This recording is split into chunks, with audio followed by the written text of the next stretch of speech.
நண்பர்களே, தமிழக அரசியல்ல இப்ப ஓடிக்கிட்டு இருக்கிற மிகப்பெரிய கேள்வி என்ன தெரியுமா? அண்ணாமலை அவர்கள் பாஜகவிலிருந்து வெளியேற போறாரா அப்படிங்கிற விஷயம்.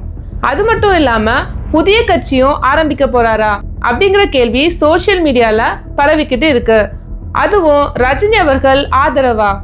இது சாதாரண அரசியல் பேச்சு இல்ல நண்பர்களே. உண்மையிலே நடந்தா தமிழக அரசியல் முழுக்க தலைகீழா மாறக்கூடிய ஒரு சம்பவமா இது இருக்கும்.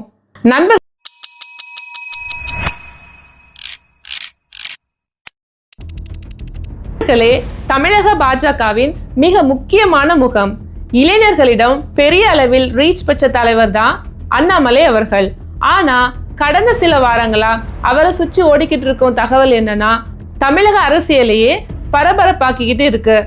அண்ணாமலை அவர்கள் தனி கட்சி தொடங்க போறாராமே அப்படிங்கிற பேச்சு பரவலா சோசியல் மீடியால பரவிக்கிட்டு இருக்கு.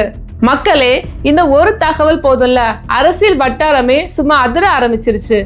ஏன்னா பாஜகவின் முக்கிய தூணா இருந்த ஒருத்தர் திடீர்னு தனி பாதை தேர்வு பண்றான்னா அது சாதாரண விஷயம் கிடையாது. கடந்த சில மாதங்களா அண்ணாமலை அவர்களின் அரசியல் நடவடிக்கைகளை கவனிச்சவங்களுக்கு ஒரு விஷயம் புரியும். முன்னாடி மாதிரி தீவிரமா வெளியில வரல. சில விஷயங்கள்ல அவர் மௌனம் காத்தாரு. குறிப்பா பாத்தீங்கன்னா இந்த தேர்தல் நேரத்துல கூட அவர் அமைதியா இருந்தது பலருக்கும் சந்தேகமே கொடுத்துச்சு. என்ன நடக்குதுன்னு பலரும் கேட்க ஆரம்பிச்சிட்டாங்க. அதுக்குள்ள இன்னொரு பெரிய விஷயமும் நடந்துச்சு.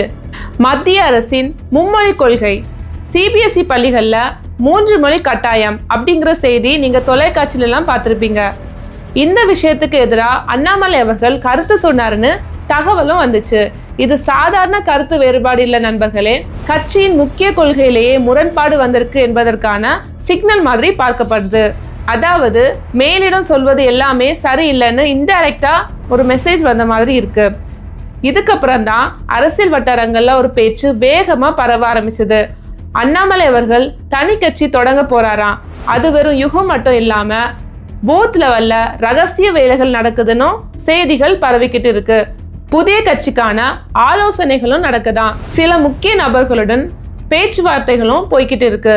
இதுல இன்னொரு பெரிய ட்விஸ்ட் என்னன்னா, திருச்சி கிழக்கு இடைத்தேர்தல்ல அண்ணாமலை அவர்கள் நேரடியா களமிறங்க போறாரு அப்படிங்கிற விஷயம்தான். நண்பர்களே, இது நடந்துச்சுன்னா தமிழக அரசியல் ஹீட்டே வேற லெவலுக்கு போயிடும். ஏன்னா திருச்சி கிழக்கு அரசியல் ரீதியா ரொம்ப முக்கியமான தொகுதி. அங்க அண்ணாமலை அவர்கள் போட்டியிட்டா அது இடைத்தேர்தல் இல்ல, ஒரு பொலிட்டிக்கல் ஸ்ட்ரென்த் டெஸ்ட் மாதிரி ஆயிரும். இதோட முடிவே தமிழகத்துல புதிய சக்தி உருவாகுதா இல்லையா அப்படிங்கிறத தீர்மானிக்கலாம். ஆனா இப்போ எல்லாரையும் அதிகமா ஷாக் ஆகுற விஷயம் என்ன தெரியுமா? ரஜினிகாந்த் அவர்களோட சப்போர்ட். இப்போ அண்ணாமலை அவர்கள் நேபாளம் போயிருக்காரு. திரும்பி வந்ததும் ரஜினியை சந்திக்கலாம் அப்படிங்கிற தகவலும் வெளியாயிருக்குது. நண்பர்களே, ரஜினி அவர்கள் அரசியலுக்கு நேரடியா வரலனாலும் அவரோட இன்ஃப்ளூயன்ஸ் இன்னும் தமிழகத்துல மிக பெரியது. அவர் யாரை சப்போர்ட் பண்றாரோ அதுக்கு ஒரு எமோஷனல் வேவ் உருவாகும். அதனாலதான் இப்போ அரசியல் வட்டாரங்கள் கேட்கிற கேள்வி, ரஜினி பிளஸ் அண்ணாமலை அவர்களோட கூட்டணி உருவாகுதா இல்லையான்னு. இது நடந்துச்சுன்னா பிஜேபியோட ஓட் பேங்க், ரஜினி அவர்களோட ரசிகர்கள் மற்றும் ஆன்டி டிராவிடியன் ஓட்டர்ஸ், இந்த 3 கம்பைன் ஆகும் வாய்ப்பு இருக்கு. இப்போ முக்கியமான கேள்வி என்னன்னா, அண்ணாமலை அவர்கள் தனி கட்சி தொடங்கினா யாருக்கு லாபம், யாருக்கு நஷ்டம்? முதல்ல பாத்தீங்கன்னா பாஜகவுக்கு இது ஒரு பெரிய அதிர்ச்சி ஆகலாம். ஏன்னா தமிழகத்துல பிஜேபிக்குன்னு ஒரு முகம் கொடுத்தது அண்ணாமலை அவர்கள் தான். அவரை நம்பி வந்த இளைஞர்கள் சிலர் அவர் கூட போகலாம். அதே நேரத்துல திமுக, அதிமுகக்கு மாற்று சக்தி தேடுற மக்களும் இந்த புதிய முயற்சியை கவனிக்க ஆரம்பிக்கலாம். ஆனா நண்பர்களே, தமிழக அரசியல்ல ஒரு புதிய கட்சி வெற்றி பெறுவது ரொம்ப சுலபம் கிடையாது. விஜயகாந்த், கமல், சீமான், விஜய் எல்லாருக்கும் மக்கள் ஆதரவு இருந்தாலும் அதை தேர்தல் வெற்றியா மாற்றுவது வேற விஷயம். அதனால அண்ணாமலை அவர்களுக்கு இது மிகப்பெரிய அரசியல் ரிஸ்க் கூட ஆகலாம். ஆனா இதுல ஒரு விஷயம் மட்டும் உண்மை நண்பர்களே, அண்ணாமலை அவர்கள் உண்மையிலேயே தனி கட்சி தொடங்கினா தமிழக அரசியல் பழைய மாதிரி இருக்காது. புதிய கூட்டணிகள் உருவாகலாம், புதிய வாக்கு கணக்குகள் வரலாம், 2026 அரசியல் முழுக்க மாறலாம். இப்போ எல்லாருமே வெயிட் பண்றது எதுக்காகனா, அண்ணாமலை அவர்களோட அதிகாரப்பூர்வ அறிவிப்பு. அது வரும் வர இந்த அரசியல் பரபரப்பு இன்னும் அதிகமாகத்தான் போகுது.